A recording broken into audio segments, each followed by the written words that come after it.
Hej alle sammen. Undskyld, jeg ikke har lagt nogen video op, som jeg siger hele tiden. Som I kan høre, så lyder jeg meget sådan snottet og alt muligt. Jeg er syg og har feber og sådan noget, men jeg tænkte, at jeg vil lave den her marts favoritter til jer. Fordi ellers får jeg den ikke lavet. I kan se, at jeg har et nyt baggrund og sådan noget. Så ja, lad os komme i gang. Okay, det første jeg vil vise jer, det er, som der er min marts favoritter, det er den her håndcreme. Mine hænder, de har været meget sådan tørre og sådan noget, og den har virkelig hjulpet mig, den her, og det er Magisk Granat. Den næste, det er den her Eos, og det er, jeg ved faktisk ikke, men det er med mint, og den her sådan er blå, og min læber har virkelig været tør, og den har hjulpet med det samme, og den er fra Matza, og den er mega god. Nu er vi kommet til min plads, og det er den her BC, skal vi se, hvad den hedder, BC Pressing Powder Bronzer.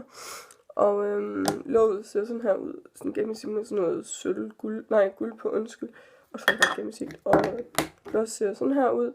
Og ja, den er ved at gå i stykker, men nej, den er virkelig god, og alt muligt, og jeg elsker den virkelig, og sådan noget, så ja, det er min marts favorit bronzer.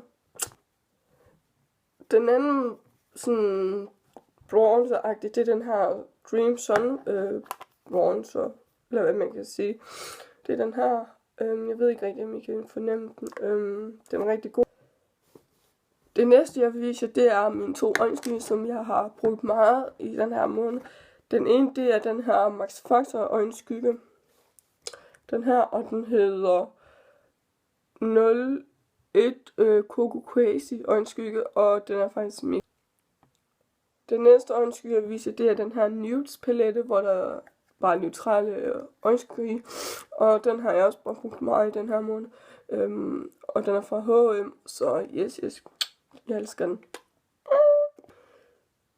Det næste vi kommer til, det er mere sådan øjenbrynsprodukter. Der har jeg 3 ting. Den ene ting, det er den her eyebrow fyldepind, et eller andet, hvad den nu hedder, jeg kan ikke lige udtale det. Det er fra Rimmel London, og det er 001 Dark Brown, og den er virkelig god, og det er den, jeg har i mine øjenbryn nu.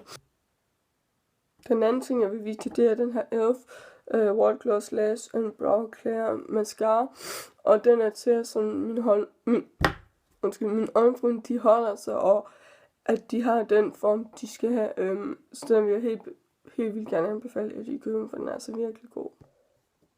Den næste ting, jeg viser, det er den her børste fra en hjemmeside, som der hedder Mini Box, og den er god, så jeg synes, I skal købe den her, fordi det er til at redde sin øjenbryn med, og andet kan jeg ikke rigtig sige om, men den har bare været min favorit i det her måned. Den næste ting, som der faktisk har været god for min øjenbryn, det er den her, til at få en farve, fylde min øjenbryn ind. Og den er fra den samme hjemmeside som den her. Den næste ting, som jeg har brugt til bronze og sådan nogle ting, det er den her. Og den er ligesom de andre fra den samme hjemmeside. Og den har jeg brugt til bronze, og den er faktisk mere god. Den kan også bruges til puder og sådan noget. Så yes. Den næste ting, jeg vil vise jer, de sidste 2 ting hedder, det er den her, som jeg bruger som blush. Og den er til rigtig normalt til håret, men den er af Pop-Off Bubblegum. Den aller sidste ting, det er den her Nils Jord concealer, og den elsker jeg, og den lyser virkelig min mørk rand under øjnene op, eller sådan, jeg ser mere vågnet, og at jeg elsker den her mere end nogen anden. Ja, det var sådan set det her for mine marts favoritter, og jeg håber I kan lide den, og I giver den et lille thumbs up, og abonnerer på min kanal, og så skal jeg nok få sådan lave flere videoer og sådan noget, og jeg ved godt, at jeg ikke har gjort det i lang tid, men jeg vil gerne have, at I gør det, og så håber jeg, at vi ses i min anden video, og så må I fortsætte en god lørdag, og så ses vi i min anden video. Hej hej!